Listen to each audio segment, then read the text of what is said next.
A'udzu billahi minasyaitonir rajim. Bismillahirrahmanirrahim. Assalamualaikum warahmatullahi wabarakatuh. Alhamdulillahi rabbil alamin wa bihi nasta'inu ala umurid dunya waddin nasta'inuhu wa nastaghfiruh. Wa na'udzu billahi min syururi anfusina wa min sayyiati a'malina.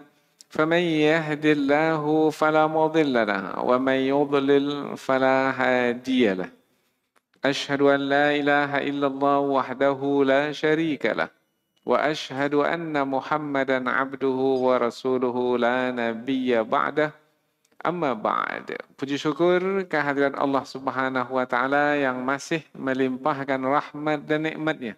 Kita bersyukur dengan mengucapkan Alhamdulillahi Rabbil Alamin. Kemudian tidak lupa pula bersalawat kepada Rasulullah dengan mengucapkan Allahumma salli ala Sayyidina Muhammad wa ala ali Sayyidina Muhammad. Dan bersalam kepada Rasulullah dengan ucapan Assalamu alayka ya Rasulullah. Alhamdulillah kita dapat kembali meneruskan pengajian tafsir ayat-ayat suci Al-Quran yang insya Allah kita akan teruskan kepada ayat yang ke-51 hingga 55 dari surah Al-Furqan. Yaitu meneruskan ayat-ayat yang sebelumnya tentang tanda-tanda kekuasaan Allah yang ada di alam semesta ini. Yang dengan tanda-tanda tersebut apabila kita melihat dengan mata kepala kita dan juga melihat dengan mata hati kita, maka insya Allah dengan mudah kita akan mengenal Allah Subhanahu wa taala. Tuhan yang sebenarnya Tuhan, yaitu yang mencipta alam semesta ini, yang mengatur alam semesta ini, yang menguruskan segala urusan di alam semesta ini. Maka apabila sudah mengenal Allah, maka tidak akan mungkin manusia yang sudah mengenal Allah masih juga menyembah selain Allah Subhanahu wa taala. Maka orang yang menggunakan akal dengan baik, dengan tepat, dengan benar, maka pasti akan sampai kepada kebenaran, yaitu la ilaha illallah. Tidak ada Tuhan yang patut disembah dengan kebenaran kecuali Allah. Ada tanda-tanda kekuasaan Allah yang bisa kita saksikan, yang insya Allah akan kita bahas dalam pertemuan ini, yaitu melalui ada air yang tawar, yaitu air sungai, dan ada pula air yang asin, yaitu air laut. Kemudian bertemu air yang tawar dengan air yang asin, tetapi meskipun sesama air, sama-sama air, tetapi dua air tersebut tidak menyatu. Ada dinding, seperti ada dinding pemisah antara air tawar dengan air asin, dan itu adalah tanda kekuasaan Allah. Jadi Allah menjadikan pemisah antara air tawar dengan air asin. Air tawar tidak bisa merusak air asin, dan air asin pun tidak bisa merusak air tawar. Masing-masing berjalan dengan aturannya sendiri.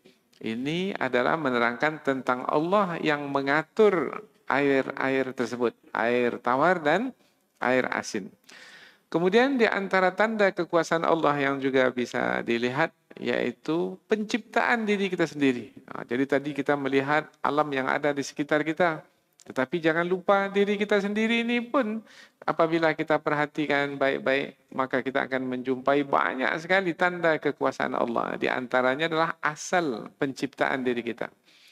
Dari apa kita ini diciptakan? Dari setetes air. Dari setetes air itulah, setetes air bapa, kemudian diletakkan di rahim ibu, kemudian menempel di rahim ibu.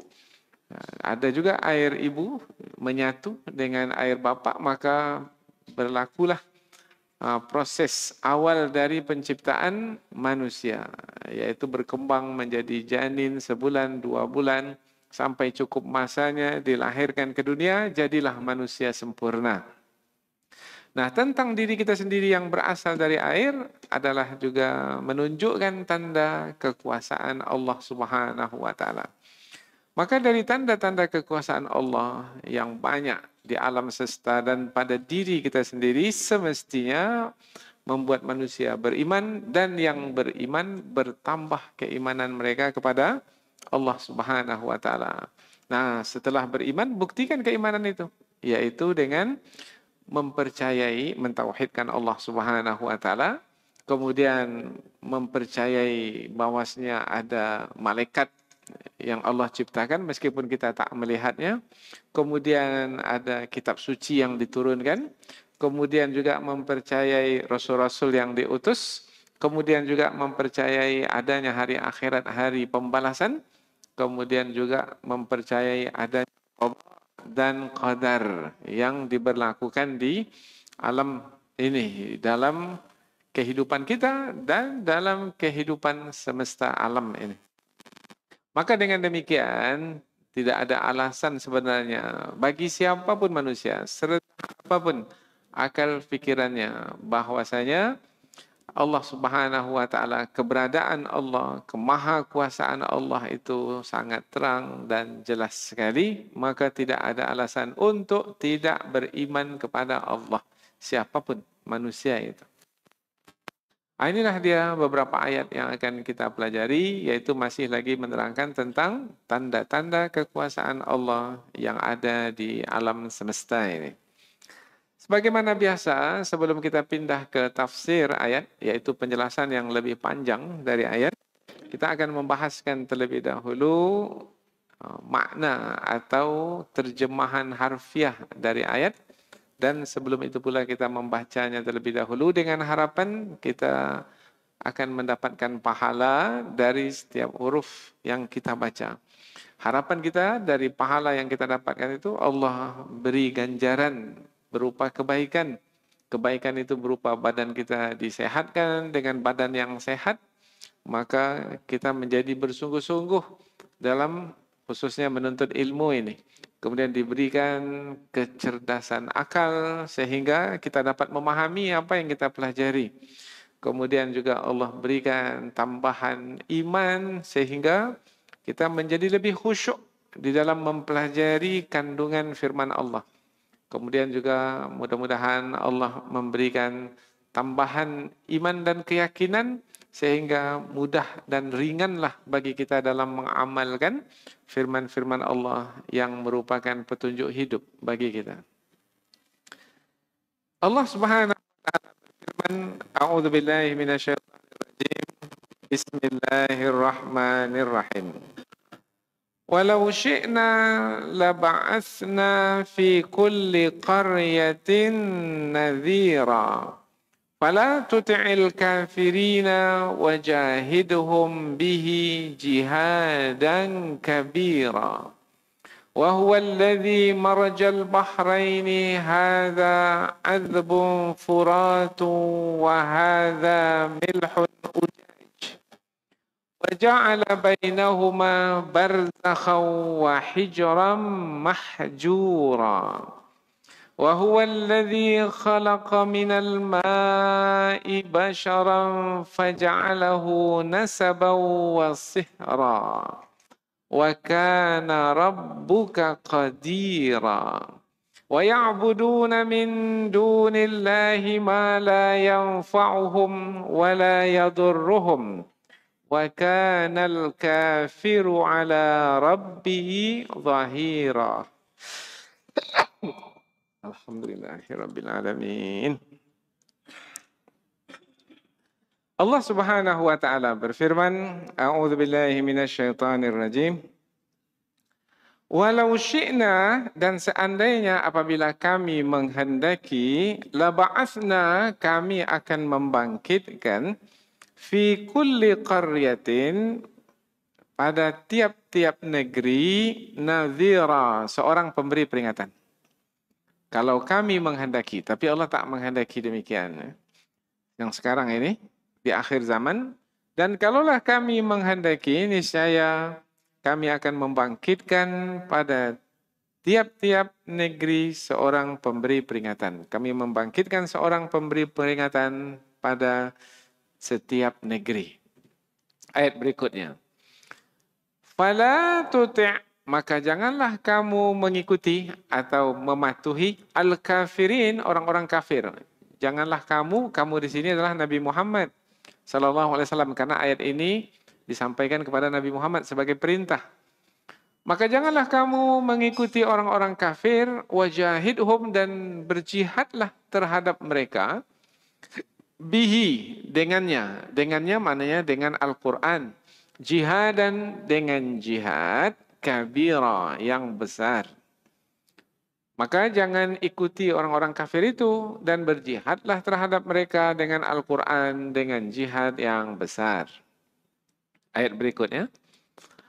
Wa huwallazi, dan dialah dia Allah Subhanahu wa taala, dan dialah Allah yang maraja, membiarkan al-bahraini, dua lautan. Hadza, yang ini, azbun, tawar, rasanya tawar, furat, yang segar. Wa hadza, dan yang ini, milhun, asin, ujaj, yang pahit.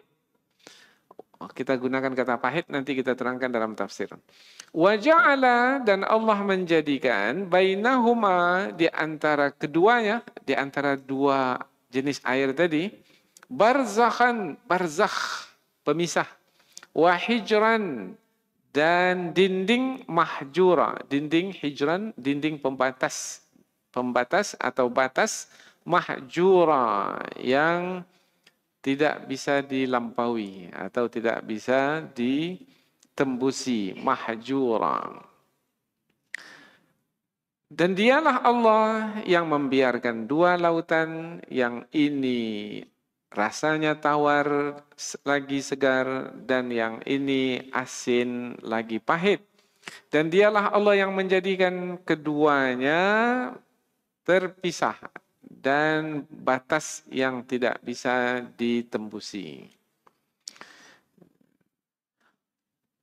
Wahuwa, dan dialah alladzi, yang khalaqa, telah menciptakan, dialah Allah yang telah menciptakan, minal ma, dari air, basyaran, manusia.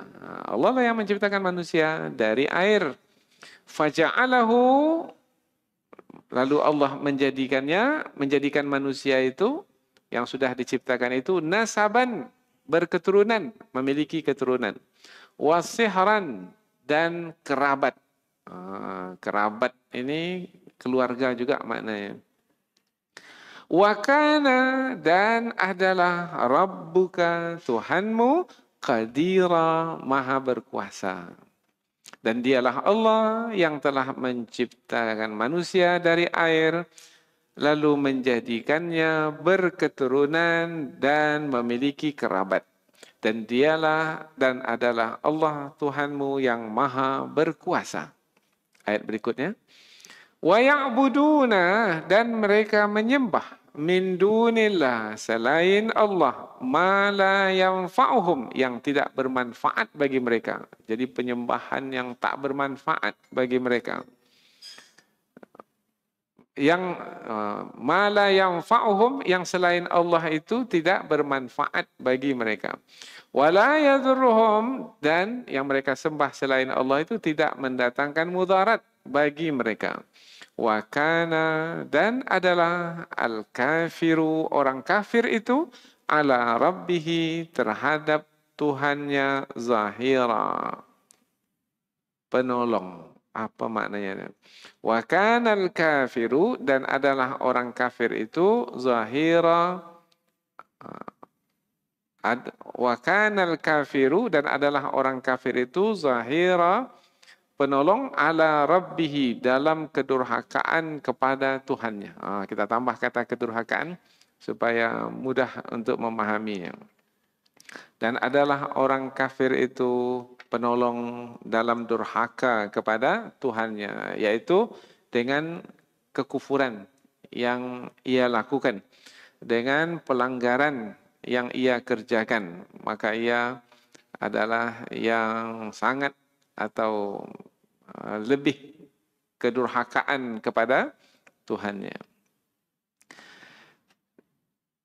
Dan mereka menyembah selain Allah yang tidak mendatangkan manfaat bagi mereka dan tidak pula mendatangkan mudarat bagi mereka.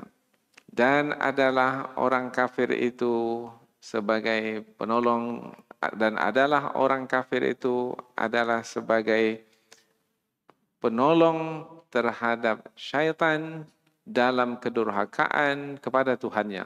Kita tambah kata syaitan, karena kata penolong ini dia memerlukan satu kata lagi, yaitu memerlukan objek supaya kita mudah untuk memahaminya.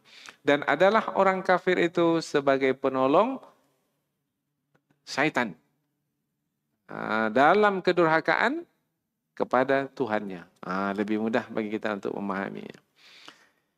Jadi dari beberapa ayat yang telah kita baca dan kita terjemahkan tadi, dapatlah kita ketahui bahwasanya ayat-ayat yang akan kita pelajari dalam kesempatan ini adalah masih menerangkan tentang tanda-tanda kekuasaan Allah yang ada di alam semesta ini, yaitu adanya air yang tawar, segar, ada pula air yang masin, pahit, tetapi meskipun sama-sama air, tetapi terpisah antara satu dengan yang lain, yaitu ada dinding pemisah di antara kedua jenis air tersebut. Kemudian di antara tanda kekuasaan Allah juga adalah penciptaan manusia dari setetes air. Dari setetes air, manusia seperti kita lihat sekarang ini ada rangka tulang belulang dalam dirinya, kemudian dibalut dengan daging, dibungkus dengan kulit, kemudian setelah itu dengan sistem yang bermacam-macam dalam tubuh, ada jasmani, ada rohani, sehingga kita lihat manusia yang kita saksikan dengan mata itu rupanya awalnya hanyalah setetes air. Di ayat yang lain disebut setetes air yang hina. Dari setetes air, jadilah manusia seperti yang kita lihat, yang berketurunan, banyak sekali jumlahnya. Pada hari ini lebih 8 miliar di muka bumi ini, laki-laki dan perempuan. Ada yang satu keturunannya. Satu keturunan ini maknanya satu nasab. Satu nasab. Kemudian ada pula yang menjadi keluarga disebabkan karena perkahwinan. Maka nanti insya Allah melalui penjelasan kita akan lebih mendapatkan makna dari kandungan ayat untuk bisa kita jadikan sebagai pelajaran di dalam hidup. Di antara ayat-ayat yang menerangkan tentang tanda-tanda kekuasaan Allah, yaitu sebelum ini ada berkaitan dengan bayang-bayang atau naungan yang muncul pada pagi hari, kemudian matahari yang terbit kemudian malam dan siang, kemudian di malam itu manusia tidur beristirahat, dirasakan oleh manusia manfaatnya. Kemudian ada angin yang ditiupkan. Dengan ditiupkannya angin maka awan pun bergerak. Yang tadi awan bergumpal di atas langit laut, karena air laut itu menguap menjadi awan. Kemudian angin itu mendorong awan ke darat, kemudian turun hujan. Ini tanda kekuasaan Allah. Kemudian dua lagi tanda kekuasaan Allah dalam ayat yang kita pelajari, yaitu dua jenis air yang terpisah, kemudian manusia yang diciptakan dari tanah. Di antara tanda-tanda kekuasaan Allah, Allah menerangkan tentang Rasulnya yang memiliki kedudukan yang tinggi, yaitu Rasulnya itu diutus kepada sekalian manusia. Bukan diutus kepada bangsa tertentu, seperti Rasul-Rasul sebelumnya. Rasul yang terakhir Nabi Muhammad SAW sebagai pemberi peringatan bagi seluruh manusia, menerangkan tentang tingginya kedudukan Rasulullah Sallallahu Alaihi Wasallam. Mengapa diletakkan di antara ayat tanda-tanda kekuasaan Allah? Maknanya pengutusan Nabi Muhammad kepada seluruh manusia adalah juga salah satu dari tanda kekuasaan Allah. Sendiri Nabi untuk berdakwah kepada semua manusia tanpa terkecuali. Kalau dulu Nabi hanya terbatas kepada kaumnya saja. Itu pun sudah kewalahan untuk berdakwah menyampaikan kebenaran kepada kaum. Sekarang pula Nabi Muhammad sendiri kepada semua kaum. Dan Rasulullah mampu menyampaikannya. Buktinya semua manusia mendengarkan seruan Rasulullah hingga ke hari ini. Apa sebab? Sebabnya di sana ada yang berkuasa. Jadi keberhasilan Rasul dalam berdakwah itu bukan hanya ditentukan oleh Rasul itu saja, tidak.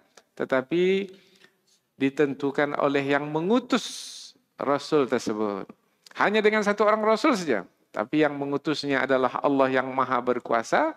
Maka dengan satu Rasul itu sampai kebenaran kepada semua manusia. Dan itu adalah tanda dari tanda-tanda kekuasaan Allah. Seperti tanda kekuasaan Allah yang lainnya. Tapi ini lebih hebat lagi. Karena tanda kekuasaan Allah yang lainnya itu adalah yang tetap di alam semesta ini. Seperti bayang-bayang terbitnya matahari tetap. Kemudian angin yang bertiup, kemudian hujan yang turun, bisa kita saksikan. Semua adalah makhluk ciptaan Allah, benda mati. Ya, ada kehidupan di dalamnya. Tetapi tidaklah seperti manusia yang terdiri dari jasmani dan rohani. Maka untuk mengurus manusia lebih susah. Namun dengan pengutusan Rasul, Allah Subhanahu wa taala dengan kuasanya menyampaikan kepada Rasul tersebut kebenaran, dan kebenaran itu disampaikan oleh Rasul dengan sempurna kepada manusia. Tetapi manusia itu pula ada yang mau menerima kebenaran tersebut, mereka lah orang-orang beriman, ada yang menolak kebenaran tersebut. Inilah sebagai pengantar dari beberapa ayat yang akan kita pelajari. Selanjutnya kita pindah ke tafsir ayat, yaitu penjelasan yang lebih panjang dari ayat. Allah Subhanahu wa taala berfirman dalam ayat yang ke-51, "Walau syi'na la ba'atsna fi kulli qaryatin nadhira." Dan seandainya apabila kami menghendaki, niscaya kami akan membangkitkan seorang peringatan dari tiap-tiap negeri. Seandainya kami menghendaki. Tetapi Allah tak menghendaki demikian. Di akhir zaman ini. Yang Allah kehendaki di akhir zaman ini adalah seorang pemberi peringatan untuk semua negeri. Berarti Nabi Muhammad SAW seorang pemberi peringatan, satu orang saja. Untuk semua negeri, maksudnya untuk semua manusia yang ada di negeri manapun di muka bumi ini. Berarti menerangkan tentang tingginya kedudukan Nabi Muhammad berbanding dengan nabi-nabi yang lain. Nabi yang lain hanya sebatas di negeri kaumnya saja. Tetapi Nabi Muhammad ke seluruh negeri. Bahkan Nabi diutus bukan hanya untuk bangsa manusia saja. Sebagaimana yang sudah kita dengar, yaitu Nabi Muhammad juga diutus kepada bangsa jin, ila tsaqalain, pada bangsa manusia dan juga kepada bangsa jin. Ini menerangkan tentang tingginya kedudukan Nabi Muhammad sallallahu alaihi wasallam. Setelah Allah menerangkan tentang tingginya kedudukan Nabi, maka Allah melarang Nabi, wahai Nabi, kedudukanmu tinggi. Meskipun kamu sendiri, tetapi Allah yang mengutusmu, dan Allah yang mengutusmu itu adalah yang maha berkuasa atas segala sesuatu, atas sekalian manusia. Maka apabila di sana ada manusia yang kafir, yang menolak kebenaran yang kamu sampaikan, atau memaksamu untuk ikut kehendak mereka, jangan kamu patuhi. Ini ayat berikutnya. Fala tuti'il kafirin. Jangan kamu ikuti. Jangan kamu patuhi orang-orang kafir itu, wahai Muhammad. Karena kamu adalah sebagai seorang Rasul. Dan yang mengutusmu sebagai Rasul adalah Allah yang maha berkuasa, yang maha perkasa. Maka teruslah berjuang menyampaikan kebenaran kepada manusia dan khusus kepada orang-orang kafir, wajahidhum bihi.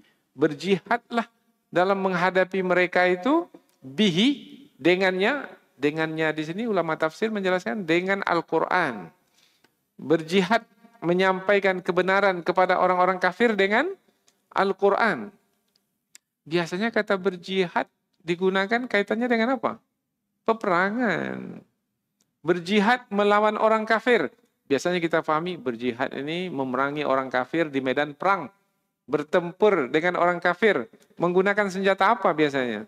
Nah, kalau dahulu pedang, tombak umpamanya. Kalau pada hari ini senapang.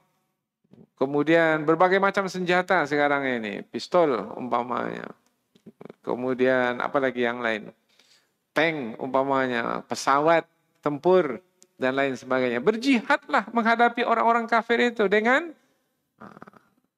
tapi dalam ayat ini dengan Al-Quran. Berarti Al-Quran adalah juga senjata. Seperti yang digunakan oleh tentara di medan perang. Jadi apabila dengan senjata bisa mengalahkan musuh, maka dengan Al-Quran pun bisa mengalahkan musuh. Jadi Quran itu memiliki kekuatan yang bisa digunakan sebagai senjata untuk mengalahkan orang-orang kafir. Orang-orang kafir itu orang-orang yang mengikuti kehendak hawa nafsu mereka. Orang-orang yang hanyut dalam kebodohan mereka. Maka Al-Quran adalah yang membangunkan keimanan dalam hati manusia. Dengan keimanan, maka orang-orang yang mengikuti kehendak hawa nafsu akan dapat terkalahkan. Al-Quran apabila dipelajari, kita akan mendapatkan pengetahuan. Dengan pengetahuan, kita akan dapat mengalahkan orang-orang yang tidak memiliki pengetahuan. Orang-orang yang hanyut dalam kebodohan. Jihadan kabira. Ini penegasan, yaitu berjihad dengan Al-Quran menghadapi orang-orang kafir dengan jihad yang sebesar-besarnya. Maknanya maksimalkan berjuang melawan orang-orang kafir. Sekali kita sampaikan, kemudian mereka tak mau mendengarkan. Kita ulang sekali lagi? Ya. Sudah 2-3 kali. Kemudian mereka tidak juga kunjung mau menerima kebenaran. Kita sampaikan lagi? Ya. Sudah setahun, 2 tahun, 10 tahun, 20 tahun kita menyampaikan kebenaran. Tapi tak kunjung juga mereka menerima kebenaran. Akan terus kita berjuang, berdakwah, menyampaikan kebenaran? Ya, sampai kapan? Sampai kita mati. Kemudian kita bentuk lagi generasi untuk melanjutkan perjuangan kita. Mungkin bukan di masa kita keberhasilan dakwah itu. Mungkin di generasi berikutnya. Insya Allah mudah-mudahan dari generasi ke generasi, mungkin sampai entah berapa generasi, barulah nanti kita melihat hasilnya, yaitu dakwah sampai kepada manusia dan manusia masuk ke dalam agama Allah berbondong-bondong. Di mana kita jumpa ayat ini? Idza jaa nasrullahi wal fath wa ra'aitan nasa yadkhuluna fi dinillahi afwaja. Apabila pertolongan Allah telah didapatkan, kemenangan sudah diberikan kepada kita, maka kamu akan melihat manusia akan masuk ke dalam agama Allah, masuk Islam berbondong-bondong. Sekarang sudah mulai terasa, yaitu di Eropa, di Barat, orang-orang yang jauh, yang sebelum ini tidak mengenal agama sama sekali, setelah membaca Al-Quran, setelah disampaikan kepada mereka kandungan Al-Quran, kemudian mereka memeluk Islam. Maka mulai ramailah sekarang ini mengkaji tentang Al-Quran. Fala tuti'il kafirin. Jangan kamu mengikuti orang-orang kafir itu, wahai Muhammad, wajahidhum bihi, dan berjihadlah menghadapi orang-orang kafir itu dengan Al-Quran, jihad dan kabira, yaitu dengan jihad yang besar, yaitu semaksimal mungkin. Kalau bisa mempertaruhkan nyawa, mempertaruhkan harta benda. Ada harta yang kita berikan untuk dakwah ini. Jadi selalu berpikir kalau berdakwah, Apa yang bisa kita berikan dalam berdakwah? Bukan apa yang bisa kita dapatkan dari dakwah. Bukan. Itu pengkhianat itu. Pejuang yang sebenarnya pejuang, ia akan membuktikan perjuangannya itu dengan pengorbanan. Yaitu apa yang bisa dia berikan untuk dakwah ini. Berpikir untuk memberi. Bukan berpikir untuk menerima. Yang berpikir untuk menerima, itu bukan berdakwah. Itu berdagang namanya. Cari duit. Wa huwa alladhi marajal bahrain. Dan dialah Allah yang membiarkan dua lautan, mana dua genangan air yang luas, disebut lautan, yang keduanya itu antara satu dengan yang lain terpisah. Kemudian jenisnya pun berbeda, rasanya tidak sama. Yang satu, hadza adzbun furat. Yang satu ini tawar lagi segar. Air sungai rasanya apa? Tawar. Kalau air laut? Masin. Wa hadza milhun ujaj. Dan ini airnya asin lagi pahit. Air sungai mengalir. Kemana air sungai itu mengalir? Ke laut. Nah ketika sampai di laut, bercampur antara air dengan air, nampak tak ada di sana ada apa ciptaan yang lain lagi di antara dua air. Tidak ada air. Tetapi meskipun dia bercampur, berpisah. Tidaklah air masin itu merusak air laut, yang masin air tawar, air sungai yang tawar itu merusak air laut yang masin, dan tidak pula lah air asin, air laut yang asin itu merusak air sungai yang tawar. Seperti ada dinding pemisah antara keduanya. Karena masing-masing air itu memiliki maslahat. Ada maslahat manfaat. Ada manfaat air tawar, ada manfaat air asin. Manfaat air tawar untuk apa? Salah satu di antaranya untuk keperluan hidup kita. Kita minum air tawar atau air asin? Air tawar. Yang kita siramkan ke tanaman itu air tawar atau air asin? Kalau air asin yang kita siramkan ke tanaman, mati tanaman. Itu manfaat dari air tawar. Maka air hujan yang turun itu tawar. Karena menyirami tanam-tanaman. Kalau tidak, mati tanaman. Kemudian air laut pula asin. Untuk apa air laut itu asin? Untuk menjaga kestabilan hidup. Maka untuk menjaga air asin. Biasanya ibu-ibu supaya terjaga ikannya di kulkas, diapakan ikan itu? Digaramnya terlebih dahulu. Mengapa digarami? Supaya bertahan. Jadi untuk bertahan menjaga dengan garam, dengan asin. Maka luaslah lautan asin. Karena untuk menjaga kestabilan kehidupan di alam semesta ini. Sementara yang tawar banding dengan yang asin sedikit. Tapi yang tawar itu masuk dia ke pemukiman manusia. Sungai, kita lihat ya. Sungai. Untuk apa? Supaya manusia dapat mengambil air tawar tersebut. Maka diambillah. Kemudian air itu terus mengalir ke laut. Dan apabila kita lihat sungai itu lurus atau berbelok-belok? Berbelok-belok. Mengapa tidak lurus saja? Kalau lurus, deras nanti arusnya itu. Maka susah manusia untuk memanfaatkan airnya. Kemudian kalau berbelok-belok, banyak manusia yang bisa menikmati air tersebut. Kalau pendek saja lurus, sedikit manusia. Tapi kalau berbelok-belok, maka banyak manusia di tepi sungai tersebut bisa memanfaatkan air sungai yang tawar itu. Begitulah karunia Allah, begitulah kasih sayang Allah kepada manusia melalui air tawar yang bermanfaat dan air asin yang juga bermanfaat. Ini dia air tawar yang segar. Digunakan kata segar karena manusia meminumnya. Dan ini dia air asin yang ujaj.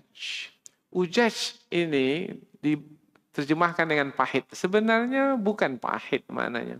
Apabila kita perhatikan makna bahasa dari kata ujaj, yaitu maknanya gelora. Biasanya apa yang bergelora? Api. Api bergelora. Mengapa disebut di sini air asin itu bergelora? Sebab kalau air asin itu diminum, maka tidak hilang haus kita.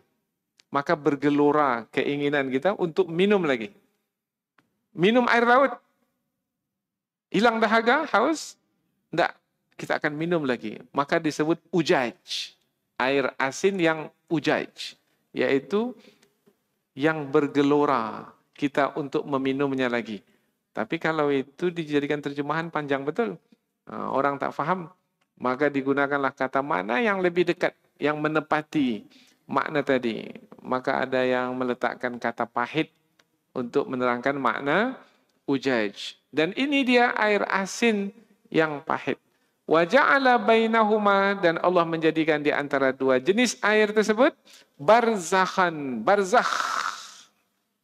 Biasanya kata barzah ini kita pakai yaitu apabila manusia dimasukkan ke dalam kubur, kemudian menjelang hari berbangkit, maka manusia yang di dalam kubur itu disebut di alam barzah.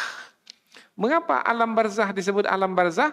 Karena alam barzah ini pemisah antara alam dunia yang kita lalui sekarang dengan alam akhirat yang nanti akan berlaku. Sekarang belum lagi akhirat. Karena akhirat itu akan dimulai dengan berakhirnya kiamat. Kiamat, hancur alam yang sekarang ini, langit diganti dengan langit yang baru, bumi diganti dengan bumi yang baru, maka ketika itu berawallah akhirat. Sudah berawal akhirat sekarang? Belum. Masih dunia? Masih. Tapi kalau yang meninggalkan dunia di mana tempatnya?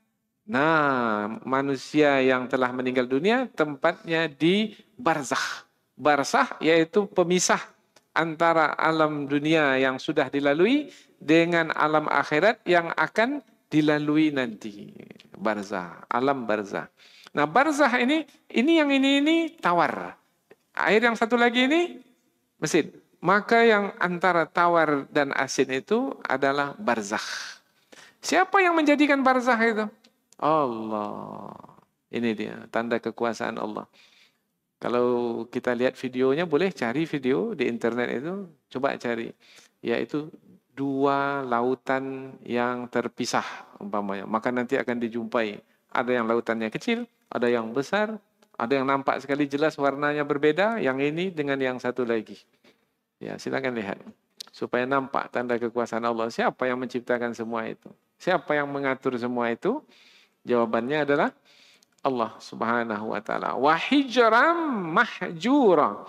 Hijran, hijir. Hijir, hajar, biasanya batu kita terjemahkan. Tapi maknanya di sini batas. Karena batu itu bisa digunakan untuk pembatas. Sehingga yang sini tidak bisa masuk ke sini dan yang dari sisi ini tidak bisa masuk ke sisi yang lainnya. Hijran, mahjura, yang tidak bisa ditembusi oleh yang satu kepada yang lainnya. Jadi air ini tidak merusak air yang tawar. Air yang tawar tidak merusak air yang asin. Apa sebab? Sebab masing-masing air, apa tadi kita sebut? Masing-masing air memiliki manfaat atau maslahatnya. Andaikan air laut itu menelan air sungai, umpamanya kan air laut kan yang di muara sana, kemudian naiklah air laut itu ke darat. Kemudian air sungai itu semua menjadi asin. Macam mana nasib kita? Atau umpamanya hujan lebat. Kemudian dari gunung turunlah melalui sungai sampai ke laut. Kemudian air tawar tadi menawarkan air yang asin. Macam mana nasib? Matilah ikan-ikan yang banyak di dalam laut itu. Maka ada ikan air tawar, sama-sama ikan ya. Ada ikan air asin, air laut, ikan laut. Ada ikan laut itu di sungai? Tak ada. Tapi ada dinding pemisah sehingga ikan yang di laut itu tidak bisa masuk ke sungai? Tak ada. Tak ada pendindingnya. Tapi mengapa mereka tak masuk? Karena memang yang di laut asin, asin. Yang di sungai tawar, tawar, maka mereka ini punya tempat kediaman masing-masing. Siapa yang mengatur semua itu? Ini penutupnya ini. Kalau tak juga lagi terbuka mata, itu memang mata apa yang dimaksudkan? Mata hati. Karena sebelum ini alam tara ila rabbika. Tidakkah kamu melihat tanda-tanda kekuasaan Tuhanmu? Melihat apa? Melihat dengan apa? Melihat dengan mata. Dengan mata apa? Karena banyak juga yang mata kepalanya itu bisa melihat dengan terang, tetapi tidak bisa melihat dengan mata hati. Karena dalam ayat yang lain Allah menyebutkan, sesungguhnya yang buta itu bukan mata yang di kepala, akan tetapi mata yang ada di dalam dada. Di dalam hati, yang hati itu di dalam dada. Fa innaha la ta'mal absar, walakin ta'mal qulub allati fis sudur. Maka kita belajar tanda-tanda kekuasaan Allah ini untuk membuka mata hati kita dan terbuka pula mata kepala kita. Wa huwa alladhi khalaqa minal ma'i basyara. Selanjutnya tanda kekuasaan Allah yang berikutnya, yang lain lagi, ini adalah yang dekat lagi dengan diri kita, yaitu diri kita sendiri dari sisi asal kejadian kita. Karena banyak sekali tanda kekuasaan Allah pada diri kita. Tapi salah satu yang bisa kita lihat seperti yang disebutkan dalam ayat ini adalah asal penciptaan diri kita. Dan dialah Allah yang telah menciptakan manusia dari air. Dari setetes air bapa yang tumpah ke rahim ibu. Kemudian dalam kajian sains bertemu dengan air ibu. Jadi ada air bapa, ada air ibu. Bertemu berlaku pembuahan. Kalau tak bertemu, tak laku pembuahan. Berlaku pembuahan, kemudian menempel di dinding rahim. Kalau tidak menempel, keguguran. Tak jadi janin itu berkembang sehingga lahir anak manusia. Tak jadi. Menempel di dinding rahim. Yang membuatnya menempel siapa? Allah. Yang mengokohkan tempelannya itu siapa? Sehingga dia tidak gugur. Allah Subhanahu wa ta'ala. Ada juga yang gugur. 3 bulan mengandung, gugur. Karena dinding rahimnya itu tidak kuat menahan air tersebut. Atau air itu tidak kuat menempel di dinding rahim. Itu yang akan membahaskannya yang pakar kandungan lah itu kan. Ayat ini hanya memberikan isyarat tanda kekuasaan Allah yang ada pada penciptaan manusia. Faja'alahu nasabahu wa sihra. Ini dia hasilnya. Yaitu dari air yang setetes berkembang biaklah manusia nasaban. Nasab ini, makna nasab keturunan. Ulama tafsir menyebut keturunan di sini kaitannya adalah dengan ayah, dengan laki-laki. Wasihra, sihra sebenarnya nasab juga keturunan. Tapi ini kaitannya dengan ibu atau dengan perempuan. Ada yang membedakan nasab keturunan dengan ayah. Umpamanya di dalam Islam, anak itu dibinkan kepada siapa? Dibinkan kepada ayahnya. Yang laki-laki bin ayahnya siapa? Abdullah. Binti Abdullah. Ada yang dibinkan kepada ibunya? Tidak. Maka dalam Islam nasab itu dari garis keturunan ayah. Dari garis keturunan ayah. Kemudian sihra yang juga bersama dalam keluarga itu, tetapi bukan dari keturunan darah. Tetapi jadi keluarga. Umpamanya, saya punya anak perempuan. Anak perempuan itu nasab, itu keturunan. Kemudian anak perempuan saya ini bersuami. Bermakna suaminya itu siapa? Menantu. Nah, sekarang menjadi keluarga. Keluarga kita. Tapi ada garis keturunan antara kita dengan menantu? Tidak. Nah, ini namanya sihra. Yaitu keluarga yang didapat dari perkawinan. Dari perempuan. Yaitu dari anak perempuan kita itu. Atau umpamanya kita menikahi seorang perempuan. Nah, kemudian istri kita itu memiliki ayah dan ibu. Ayah ibunya itu kita sebut apa? Ayah ibu mertua, ayah mertua. Ayah mertua, ibu mertua, tak ada garis keturunan dengan kita. Kalau di negeri kita ini kan lain suku dia dengan kita kan, lain suku. Boleh kita nikah kawin sesuku? Tak boleh, karena itu satu keturunan. Nah, lain suku. Oh, ini tidak satu keturunan.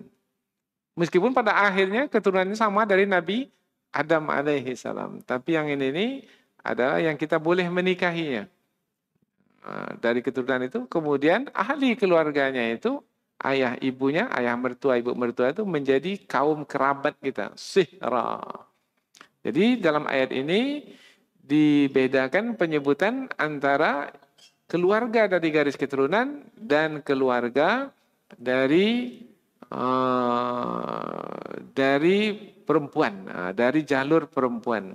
Kalau nasaban keturunan dari jalur laki-laki, sihra dari jalur perempuan. Nah, ini siapa nih yang mengatur sedemikian rupa sehingga manusia ini bersuku-suku dan berbangsa-bangsa?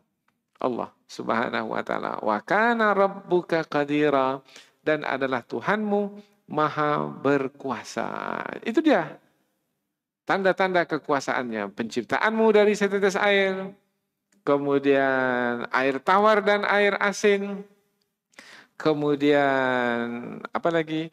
Angin dan hujan yang diturunkan, malam dan siang yang dipergantikan, bayang-bayang dan terbitnya matahari, dan di antara tanda kekuasaan yang ada di alam, salah satu di antara tanda kekuasaan Allah adalah pengutusan seorang Rasul di akhir zaman kepada semua manusia tanpa terkecuali. Maka tidakkah melihat tanda kekuasaan Allah itu, dan rasanya siapa yang membuka matanya, mata kepalanya dan mata hatinya akan melihat tanda kekuasaan Allah yang akan menjadi sebab baginya untuk beriman. Jadi Allah memperlihatkan tanda kekuasaannya supaya menjadi sarana bagi kita untuk mengimaninya. Maka mudah-mudahan insya Allah melalui ayat-ayat yang kita pelajari ini, kita yang telah beriman bertambah keimanan, kita yang telah yakin bertambah teguh keyakinan kita, dan dengan bertambahnya pengetahuan,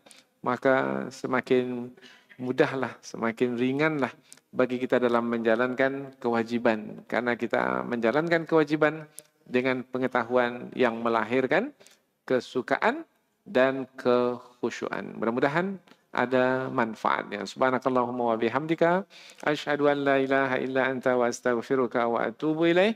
Wassalamualaikum warahmatullahi wabarakatuh.